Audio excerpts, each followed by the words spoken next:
أعوذ بالله من الشيطان الرجيم بسم الله الرحمن الرحيم.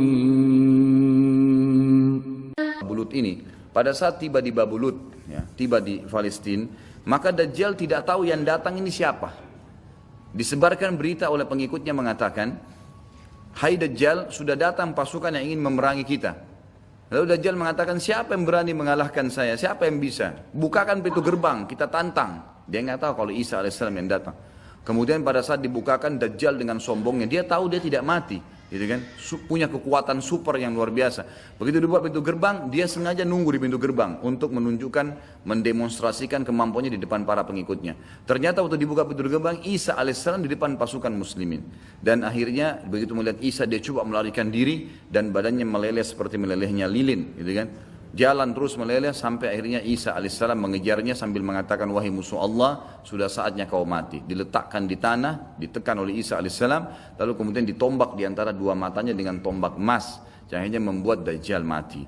Pada saat itu pun Yahudi mengetahui masalah itu, sehingga mereka menyebar. Mereka menyebar dan Isa alaihissalam sudah tahu instruksi dari Allah untuk membunuh semua pengikut Dajjal. Maka semua pun pengikut Dajjal dari Yahudi ini menyebar di bawah pohon, di atas batu, dan semuanya akan berbicara mengatakan, hai muslim, ini Yahudi, bunuhlah dia.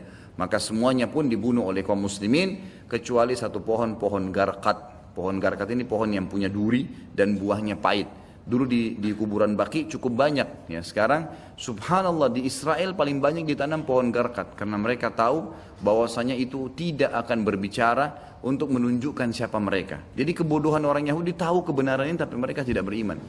Makanya wajar Ibnu Abbas berkata dalam nama ghairil maghdubi alaihim, bukan orang yang bermuka adalah Dajjal, adalah orang-orang Yahudi karena kebodohannya.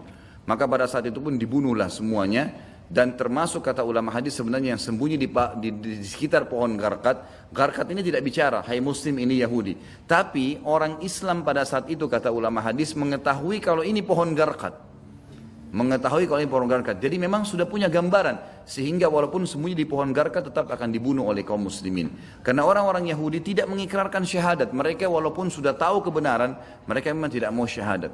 Makanya Nabi SAW mengatakan, jangankan Isa AS, Nabi Muhammad SAW saja di zamannya, kata beliau kalau ada 12 orang dari Yahudi yang mengucapkan syahadat, beriman pada saya, maka seluruh Yahudi akan beriman. Saking sulitnya, 12 orang saya sudah cukup.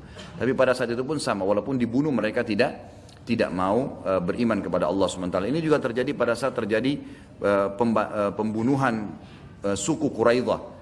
Jadi pada saat itu Nabi SAW mengepung mereka, diberikan kesempatan untuk taubat. Mereka tidak mau, akhirnya mereka menganggap kalau dibunuh oleh Nabi SAW, dibunuh oleh kaum muslimin, mereka akan menuju ke surga, gitu kan. Jadi mereka pasrah dengan dibunuh, mereka anggap itu akan menuju ke surga, dan ini kebodohan, ya, ini kebodohan.